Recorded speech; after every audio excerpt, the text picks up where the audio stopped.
Penularan COVID-19 nyata memberi impak besar kepada rakyat dalam segenap segi, terutamanya ekonomi. Kesan itu pastinya berganda buat golongan gelandangan yang sebelum ini kebanyakannya sekadar cukup makan, terkapai-kapai mahu meneruskan kelangsungan hidup. Justru berbagai inisiatif pasca Perintah Kawalan Pergerakan PKP dan wabak itu perlu dirangka awal dalam usaha membantu golongan itu secara menyeluruh dan berkesan. Wartawan Ridwan Hussein ada laporannya.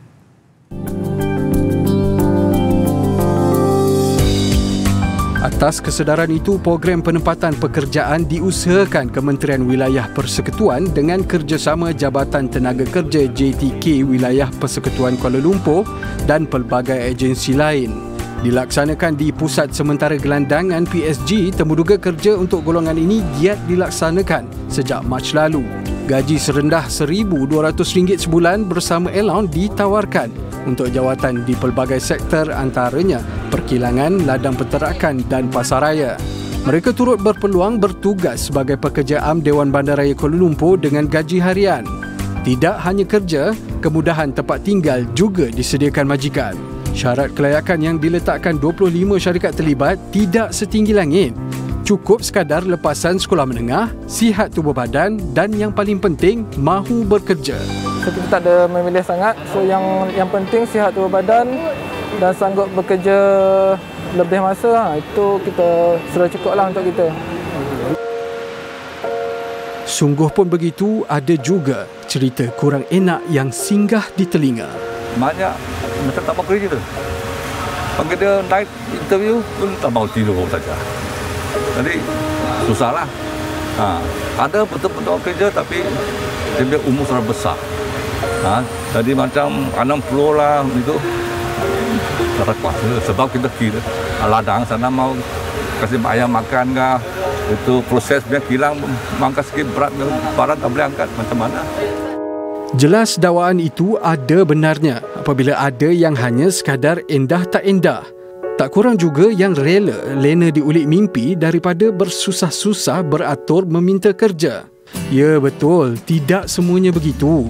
Mungkin juga ada syarat-syarat yang menyebabkan mereka tidak layak memohon sesuatu jawatan atau tahap kesihatan yang tidak mengizinkan. Apapun, bagi yang berjaya, rasa syukur dipanjatkan. Amat bersyukur dapat kerja yang baru kan, di tempat yang baru. InsyaAllah akan lagi komitmen yang terbaik. Kita pun sangat-sangat memerlukan kerja. Memang kita bersyukur kerana bila orang agensi ini datang menolong. Bagi yang masih liat mahu terus menagih simpati orang, ini nasihat dititipkan buat mereka.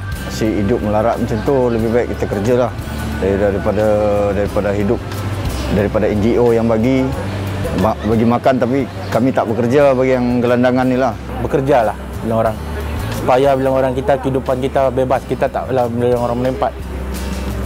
Jadi ada peluang kerja ni, cubalah. Bilang orang kalau nak senang, kita bekerjalah. Dan tawaran kerja itu ada di tapak tangan mereka. Dan majikan-majikan semua telah dibawa ke depan mata mereka. Jadi gunakanlah kesempatan ini untuk mereka mendapatkan rezeki secara halal dan tempat penginapan secara kekal. Di sebalik dugaan dan cabaran menempuh fasa PKP ini, nyata ada hikmah yang tersembunyi. Dengan lebih 1,800 peluang pekerjaan dari pelbagai sektor telah tersedia. Peluang keemasan ini seharusnya dimanfaatkan oleh golongan gelandangan yang terlibat untuk setidak-tidaknya memperbaiki taraf kehidupan masing-masing sesuai bak kata pepatah, hendak beribu daya, tak hendak pasti berjuta dalihnya. Ridwan Hussein, TV3.